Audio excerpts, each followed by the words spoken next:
오늘 주시는 하나님의 말씀은 갈라디아서 5장 26절에서 6장 5절까지의 말씀입니다. 제가 봉독해 드리도록 하겠습니다. 헛된 영광을 구하여 서로 노엽게 하거나 서로 투기하지 말지니라. 형제들아, 사람이 만일 무슨 범죄한 일이 드러나거든 신령한 너희는 온유한 심령으로 그러한 자를 바로잡고 너 자신을 살펴보아 너도 시험을 받을까 두려워하라. 너희가 짐을 서로 지라. 그리하여 그리스도의 법을 성취하라. 만일 누가 아무것도 되지 못하고 된 줄로 생각하면 스스로 속임이라. 각각 자기의 일을 살피라.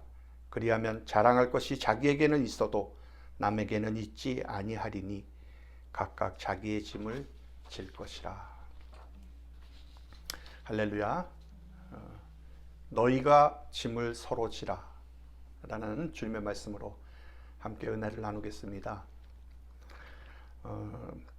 지난번 말씀에서 사도 바울은 우리에게 성령을 따라 살 것을 격려를 합니다.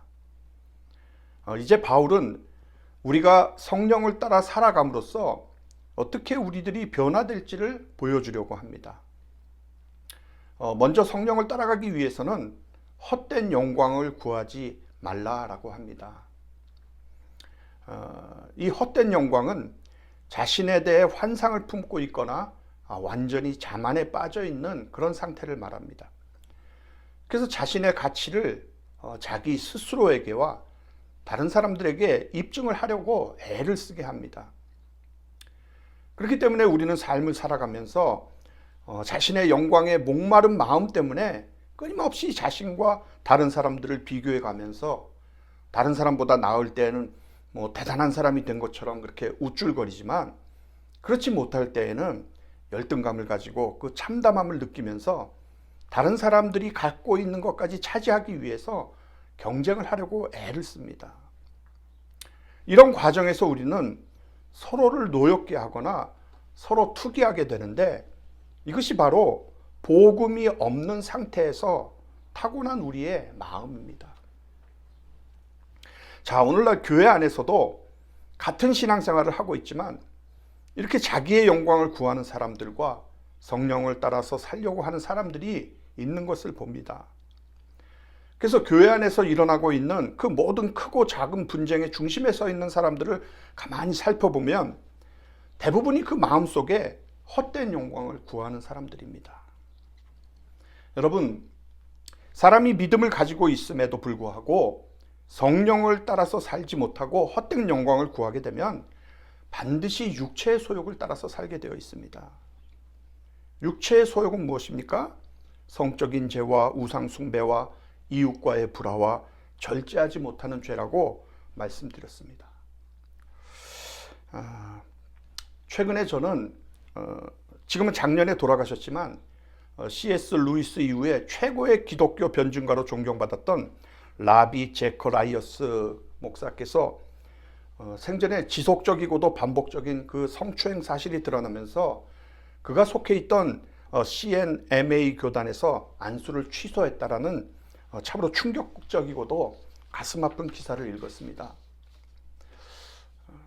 정말 미국이나 한국이나 얼마나 많은 현 시대의 교회 지도자 역할을 담당했던 목사뿐만이 아니라 다음 세대의 영적 지도자로 각광받았던 목사들이 이 성적인 유혹을 이기지 못해서 넘어지는 모습들이 얼마나 많이 있습니까? 그런데 제가 이 시간에 여러분에게 저의 부끄러운 고백을 좀 하나 드리려고 합니다. 사실 저는 그렇게 넘어진 목사도 목사지만 그 목사를 따라서 교회를 함께 하시는 분들이 참 이해가 되질 않았었습니다. 근데 제가 깨달은 사실은 저는 그 목사의 범죄한 행동을 바라보고 있었고 그분들은 그 목사의 좌절과 무너짐과 그리고 다시 하나님께 받은 그 소명에 대한 회복하고 싶어하는 그 모든 아픔을 보고 있었다라는 거예요. 그 사실을 하나님께서 제게 깨닫게 해주셨습니다. 참 많이 회개를 했습니다. 그러니까 저도 모르게 제가 율법주의적인 신앙생활을 하고 있더라는 거죠. 그래서 이 갈라디아서의 말씀이 저를 깨닫게 해주었습니다. 그렇기 때문에 사도 바울이 오늘 본문 6장 1절에서 말씀하는 게 그거 아닙니까? 형제들아, 사람이 만일 무슨 범죄한 일이 드러나거든 신령한 너희는 온유한 심령으로 그러한 자를 바로잡고 너 자신을 살펴보아 너도 시험을 받을까 두려워하라.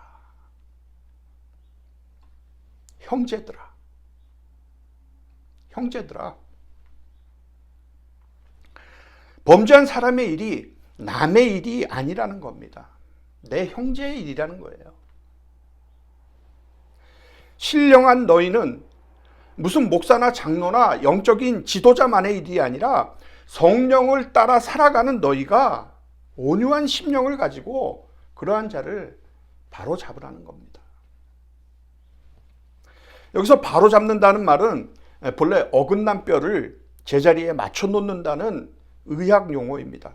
그러니까 사도 바울이 무슨 범죄한 일이 드러난 사람을 죽일 사람처럼 그렇게 취급하지 말고 무의식 중에 발을 삐었거나 정말 자기 실수로 무리한 몸동작을 하게 돼서 뼈가 어긋난 사람들처럼 그렇게 그 사람을 불쌍하게 여기고 빨리 고쳐줘서 바로 걸을 수 있게 해주어야 할 대상으로 여기라는 것입니다.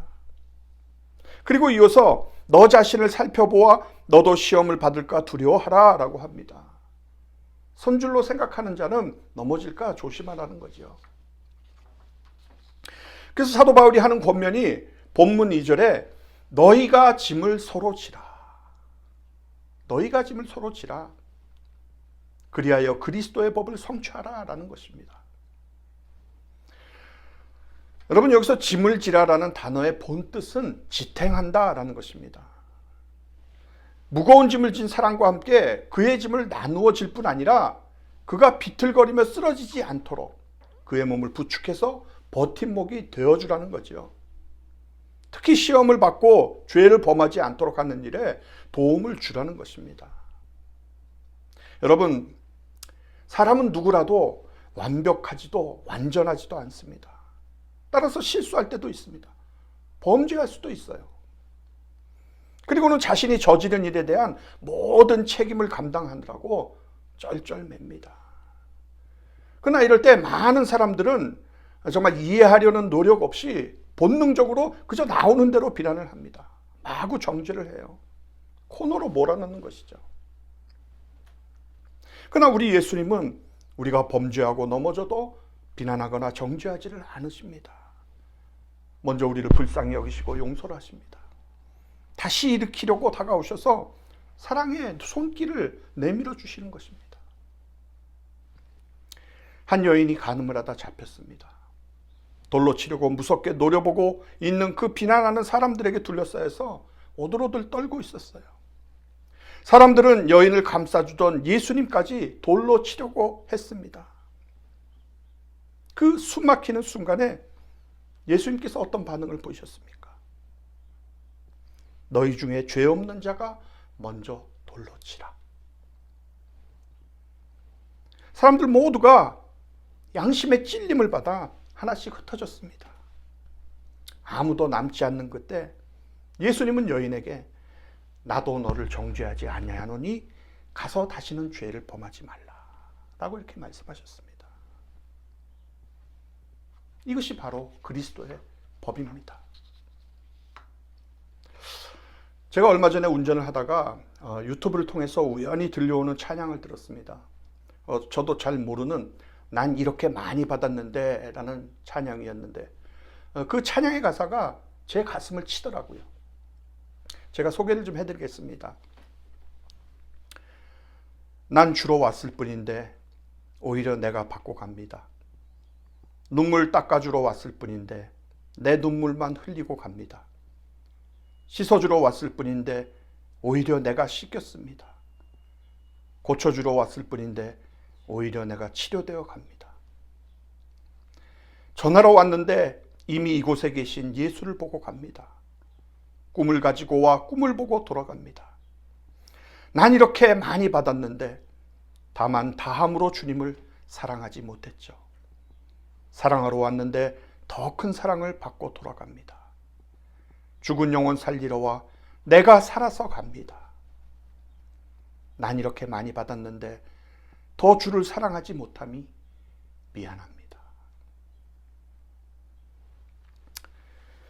왜 이렇게 우리가 함께하고 있습니까? 왜 교회가 함께 모여 있습니까? 서로를 돌아보며 서로가 종이 돼서 서로의 짐을 지기 위해서인 것입니다. 우리는 함께하기 위해서 부르심을 받았고 서로를 섬기기 위해서 존재를 하고 있는 거예요. 사랑하는 여러분, 우리는 회복시키시는 예수님을 본받아야 합니다. 낙심한 사람의 믿음을 회복시키기 위해서 먼저 다가가서 손을 내밀고 진심으로 돕는 자가 되어야 합니다.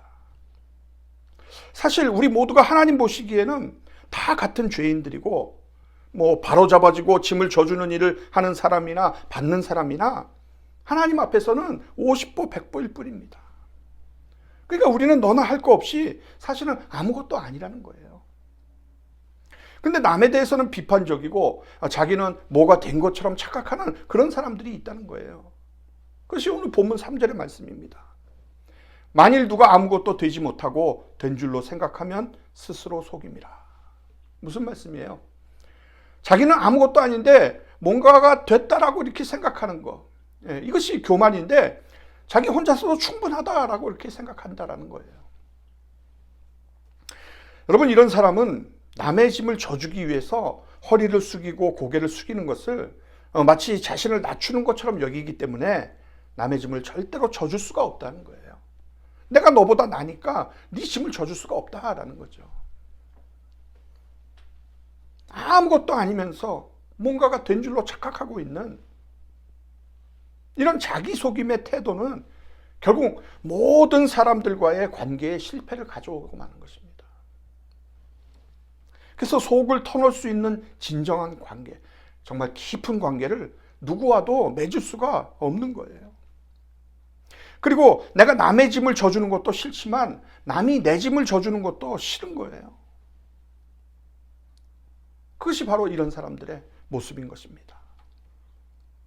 그 때문에 바울은 본문 4절에서 각각 자기의 일을 살피라. 그리하면 자랑할 것이 자기에게는 있어도 남에게는 있지 아니하리니 라고 말씀합니다. 여러분, 자기를 살피지 않고서 영적인 삶을 산다라는 것은 불가능한 것입니다. 바울이 각각 자기의 일을 살피라고 권면한 것은 어떤 형제가 자신보다 더 타락했다고 해서 우쭐해하지 말고 그렇게 죄 짓는 사람들과 자신을 비교함으로 교만해지지도 말라라는 거예요. 즉, 다른 사람들의 행위로 나의 도덕적 성취를 평가하지 말라는 것입니다. 그러면 무엇으로 평가를 해야 됩니까? 그리스도의 법으로. 그리스도의 법으로. 자기 자신의 그 죄와 허물과 부족함을 하나님 앞에서 냉철하게 살피는 것이 중요한 것입니다. 자, 그런데 지금 바울이 각각 자기의 일을 살피라라고 이렇게 권면한 다음에 한 말을 우리가 잘 이해를 해야 합니다. 그는 그리하면 자랑할 것이 자기에게는 있어도 남에게는 있지 아니하리라고 합니다. 여기서 우리말 번역은 오해하기가 쉽습니다. 그래서 이 말을 얼핏 들으면 교만하고 남을 무시하는 독선적인 사람의 말로 들릴 수가 있다는 것이죠. 근데 이 말은 우리 각자가 자신을 잘 살피면 자신에게 자랑할 것이 많고 남에게 없는 자랑거리를 많이 발견하게 될 것이다 라는 이런 뜻이 결코 아닙니다. 그럼 무슨 말씀입니까? 우리가 그리스도의 법으로 우리 자신의 죄와 허물을 또 그 부족함들을 하나님 앞에서 냉철하게 살폈을 때 내가 정말 주님의 은혜로 이렇게 남의 짐을 져줄 수가 있는 사람이 됐구나 라고 그런 자신의 성장된 모습을 보고 스스로가 우리가 기특해할 때가 있잖아요. 그렇잖아요. 자신 안에 자랑할 것이 있다라면 바로 그것이라는 뜻입니다. 그러니까 결국 그것이 나의 자랑이 되는 것입니까? 아니죠. 주님의 십자가의 은혜가 나를 그렇게 성장시켜 주시는 것입니다. 그래서 바울이 14절에 고백하는 바와 같이 그러나 내게는 우리 주 예수 그리스도의 십자가 외에 결코 자랑할 것이 없으니 라는 고백을 우리도 하게 되는 겁니다. 그리고 그것은 절대로 남에게는 있지 않다라는 거죠. 그러므로 십자가와 성령은 우리의 모든 자랑이 하나님의 은혜를 향하게 하고 하나님이 우리를 통해서 행하시는 일들이 우리들 자신의 기쁨과 자랑이 되는 것입니다. 그런 의미에서 본문 5절의 말씀은 4절의 말씀을 근거로 주어진 말씀입니다. 각각 자기의 짐을 질 것이라. 각각 자기의 짐을 질 것이라. 4절은 각각 자기의 일이라고 말하고 5절은 각각 자기의 짐이라고 말합니다. 자, 앞에 2절에서는 너희가 짐을 서로 지라 라고 했는데 여기서는 각각 자기의 짐을 질 것이라 라고 이렇게 말합니다. 어떻게 된 거죠? 2절에서 말하는 짐과 5절에서 말하는 짐이 원문에서는 각각 다른 단어입니다.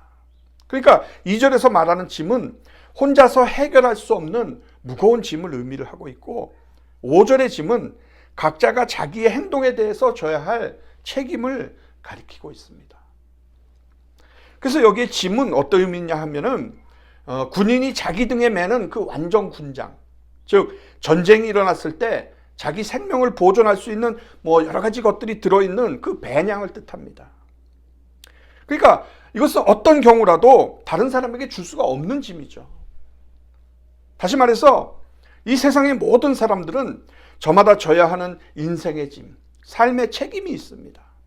가정에서 아내와 남편으로, 부모와 자식으로 짊어져야 할 짐이 있고, 학생은 학생의 짐이 있고, 직장과 일터에서는 생활인으로서 각자가 져야 할 짐이 있는 거예요.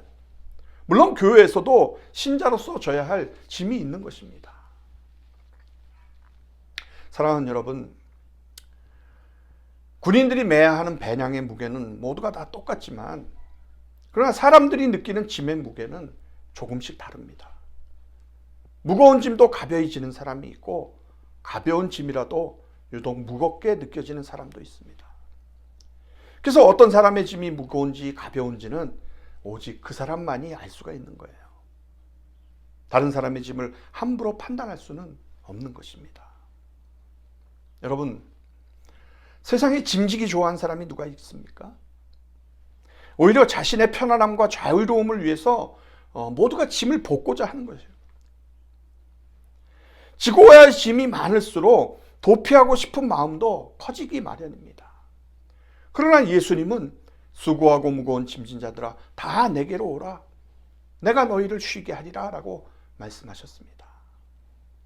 여러분, 모든 무거운 죄의 짐을 우리 예수님께서 십자가에서 대신 지시고 죽으셨습니다. 여러분의 모든 질병의 짐, 여러분의 모든 슬픔의 짐을 예수님께서 대신 지시고 고통과 슬픔을 당하셨다고 성경은 증거합니다. 이것이 바로 그리스도의 법이고 이것이 바로 사랑의 법이에요. 예수님은 오늘도 주님의 몸된 교회를 통해서 죄의 짐, 불행의 짐을 지고 정말 비틀거리는 그 사람들의 무거운 짐을 덜어주려고 하시는 거예요. 새 계명을 너희에게 주노니 서로 사랑하라. 내가 너희를 사랑한 것 같이 너희도 사랑하라. 그러므로 이 사랑의 법은 자기라는 울타리를 벗어나서 상대방을 생각하고 이웃의 고통과 어려움에 동참하고 그들의 짐을 덜어줌으로써 성취가 되는 것입니다. 지금 여러분의 눈을 조금만 들어서 옆을 바라보십시오. 교회 안에서 어떤 성도가 무거운 시험을 겪거나 스스로 감당하기 힘들 정도로 좌절을 하거나 정말 혼자서는 극복하기 어려운 그러한 고통을 당할 때 우리는 예수님이 우리를 사랑하신 그 사랑을 가지고 도와주어야 합니다. 이것이 그리스도의 법을 성취하는 거예요. 즉 다른 성도가 지고 있는 그 무거운 짐을 나누어 질 때 그리스도의 법이 완성되는 것입니다. 힌두교에서 기독교로 개종한 인도의 선다싱이라는 유명한 사람이 있습니다. 그가 어느 추운 겨울날 동료 수도사와 함께 히말라야 산맥을 넘어서 네팔 지역의 수도원으로 가고 있었습니다. 가던 길에 한 사람이 병들어 쓰러져 있는 것을 보았어요. 함께 가던 수도사가 저렇게 죽는 것은 저 사람의 운명이니까 우리는 그냥 갈 길 갑시다 라고 이렇게 말을 했습니다. 그러나 선다싱은 아닙니다.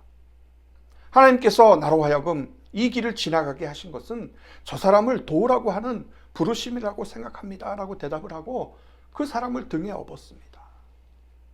지치고 배가 고프고 정말 너무도 춥고 힘들었던 그 상황에서도 썬다싱은 그 사람을 얻고 산을 넘어가는데 정말 땀을 뻘뻘 흘리고 죽을 고생을 다 해서 마을 가까이에 도착을 해서 이젠 살았구나 하고 안도의 쉼을 내쉬고 있는데 저기 멀찍이 정말 희미한 물체가 하나 눈에 확 들어오는 거예요. 다가가서 보니까 먼저 길을 떠났던 그 친구가 쓰러져 있었습니다.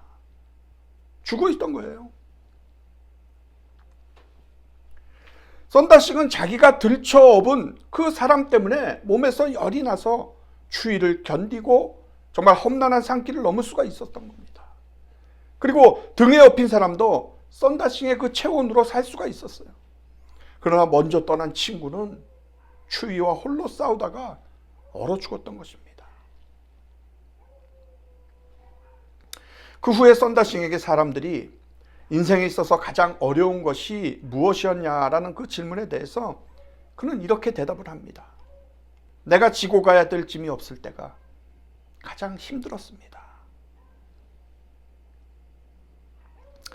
사랑하는 성도 여러분, 우리는 주위의 약한 형제들을 보고도 외면하고 싶을 때가 종종 있습니다.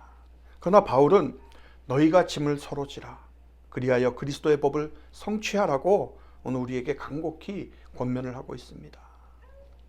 그래서 우리는 먼저 각자에게 허락된 짐을 잘 져야 됩니다. 그리고 연약한 지체의 짐도 나누어 줘야 합니다. 그것이 나도 살고 그 사람도 사는 길입니다.